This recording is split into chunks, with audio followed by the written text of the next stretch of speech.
Capítulo 60. Sua tristeza compartilhada. Camille se lembrou do seu reencontro com Giri na noite anterior e de sua breve conversa. Naquele caminho cortado grosseiramente pela grama densa, Giri olhou para ele com severidade. Camille era complicado e mal-humorado, mas diante de Giri ele se sentiu impotente. Ele ficou feliz em vê-lo? Ele está esperando para vê-lo novamente? Camille respirou fundo nervosamente, tentando acalmar seu ânimo. Por que você não veio até mim antes? Vendo Camille hesitar, Giri foi direto ao assunto. Você está me seguindo há algum tempo, Camille. Se Giri soubesse que era Camille quem o seguia, ele teria se movido mais rapidamente. Devido ao leve cheiro de vampiro misturado ao odor corporal, Giri pensou que era apenas alguém vigiando os movimentos do seu irmão, mas isso foi um erro. Bem, diga-me. Sendo um lobisomem, Camille poderia ter apagado suficientemente o cheiro do vampiro que se infiltrou em seu corpo, mas não o fez. Talvez ele quisesse que Giri descobrisse primeiro de alguma forma. Ele poderia querer que ele fosse atrás dele depois de sentir esse cheiro.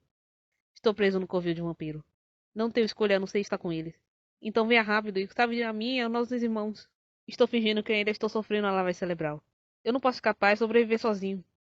Camille não podia olhar Giri nos olhos e mentir. Marran, Ruslan e os outros irmãos também foram capturados. Os vampiros não são com descuidado. Eles são maiores e muito mais organizados. Eles estão nos usando para realizar experimentos. Experimentos? A voz de Giri ficou fria. Não tenho certeza para que serve o experimento. Eles levam nossos irmãos para retirar sangue em intervalos regulares. Alguns dos vampiros de nível inferior que foram capturados como sacrifício se transformaram de maneiras estranhas depois que beberam sangue. E alguns até morreram. Nosso sangue?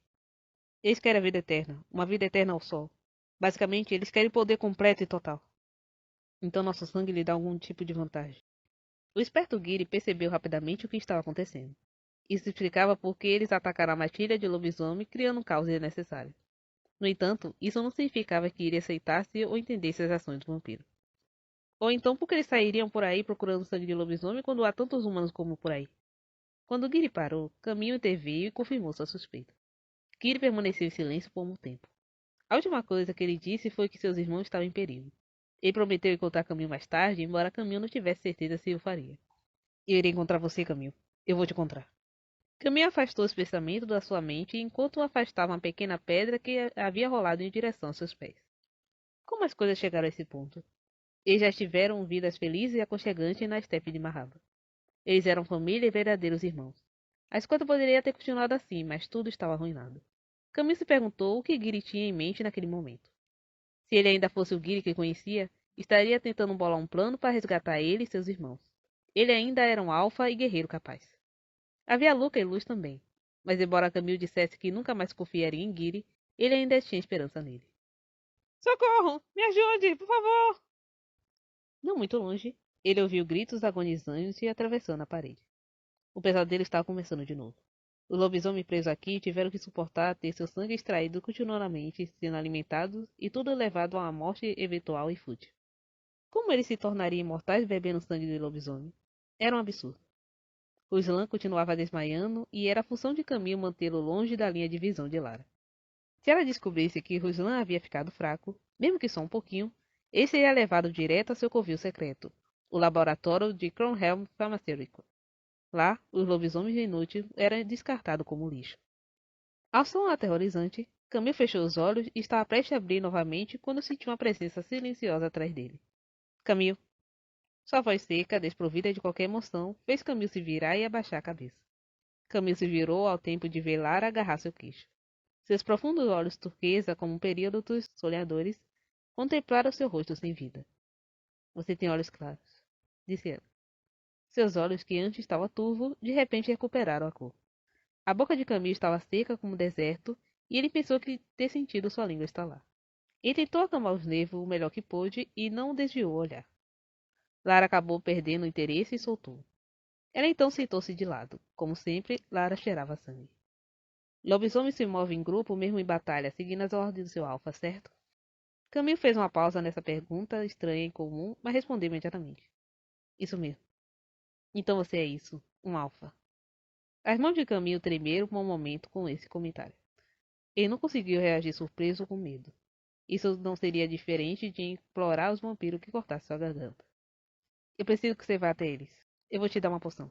Você pode beber ou borrifar, e isso vai tirar nosso cheiro. O que eu devo fazer depois de que chegar até eles, mestre? Quando ele a chamou assim, Lara olhou silenciosamente aos olhos de Camille. Seus olhos vazios se encontraram. Mate eles. Os olhos vermelhos de Lara estavam vazios. Melhor se você puder trazê-los sem matá-los. Precisamos do sangue deles. Cam pensou no sonho que teve durante aquela longa noite. Ele ficou feliz em ver seu pai pela primeira vez em seu sonho. Ele sempre desejou vê-lo, mas nunca aparecia no momento que queria e mesmo que aparecesse, estava sempre sem rosto. Tudo que Khan conseguia lembrar era do seu físico forte e voz firme. Mesmo essa poderia ser sua interpretação subjetiva. Os humanos viriam o que queria ver e ouviriam o que queria ouvir. E Khan viveu como humano por muito tempo. Ele olhou para a lancheira em seu colo. De repente, uma onda de culpa tomou conta dele. Recentemente, ele estava faltando café da manhã. Joana, preocupada com o filho, sempre guardava na bolsa alguma coisa para ele comer. Hoje ela havia embalado uma baguete grossa com geleia de maçã e chá frio de cevada. Era um lanche simples, mas demorado de fazer. Khan havia perdido recentemente o sentido do paladar quase completamente. Ele conseguia cheirar um pouco o sabor e distinguir entre salgado e doce, mas mesmo isso estava se tornando difícil. Quando ele se perguntou sobre seus irmãos lobisomens sobreviveram todo esse tempo com um paladar tão monótono, ele de alguma forma se sentiu triste. Como ele acreditava ter nascido humano e vivido como tal, uma mudança como essa era difícil de aceitar. Ele não gostou de ficar pensando em seus pais biológicos e irmãos lobisomem enquanto almoçava o que seus pais adotivos haviam preparado para ele em seu colo. Parecia que eles o estavam traindo. Você vai ter isso só para você?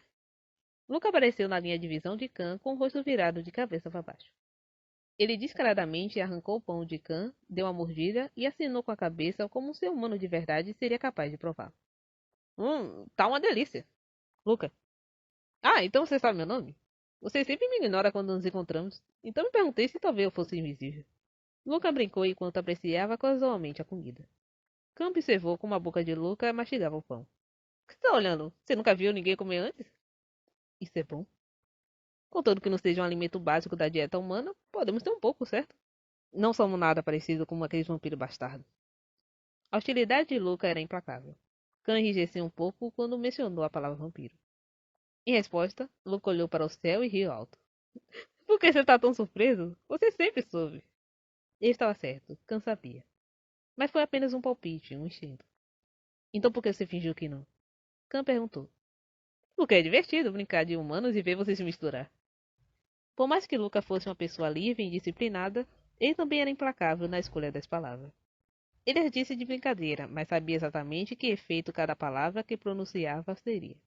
Tudo isso fingindo habilmente ignorância de tudo.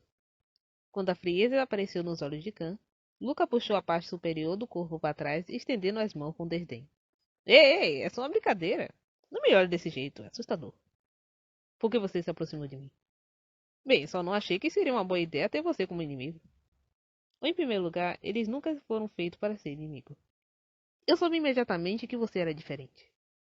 Os olhos de Khan perguntaram como ele sabia. Ele tinha cabelo grisalho com mecha prateada e seu físico era diferente de um ser humano normal. Sua consciência do licantrópico também, que foi transmitida ao longo de uma longa história, indicava que Khan era um descendente. Khan, quanto você sabe sobre seu passado? Exceto o fato de que você é um lobisomem. Guilherme havia perguntado a mesma coisa a ele há algum tempo. Era uma questão relativa à identidade de Khan e ele nunca teve uma resposta definitiva. Khan ainda não sabia onde nasceu e para onde deveria ir. É por isso que ele sentiu medo e ansiedade quando conheceu outros lobisomens, mas ao mesmo tempo sentiu uma paz pela primeira vez. Você não está curioso sobre seus pais verdadeiros? O que isso quer dizer? Não distorça suas palavras. Ainda havia cautela na voz de Khan. E se o vampiro matasse seus pais verdadeiros? Quando Luca perguntou isso do nada, Khan relembrou do seu sonho horrível e sangrento. Ele não conseguia se lembrar do rosto dos seus pais. Mas quando às vezes que aparecia em seu sonho, eles os incentivavam a fugir de algo ameaçador, em vez de abraçá-lo ou dizer o que amava. E nunca recebeu nada parecido com o amor de seus pais. Então por que ele estava tão bravo? Vou arrancar seus pescoços. Uau, movimento clássico. Gostei. Luca encolheu os ombros de forma bastante agradável, mas a expressão em seu rosto traiu sua surpresa. As palavras de Khan foram além da sua expectativa. Vou rasgar a carne deles, arrancar as presas que ele teria usado para beber sangue humano, esfolá-lo e colocá-lo na sepultura dos mortos. Luca permaneceu em silêncio. Ele estava revelando suas intenções cruéis. Só então isso pode ser chamado de vingança. Um sentimento sombrio envolveu Khan. Só então eles poderão ser vingados. A resposta de Khan foi calma e gentil, quase fugaz, como uma pitada de intenção assassina.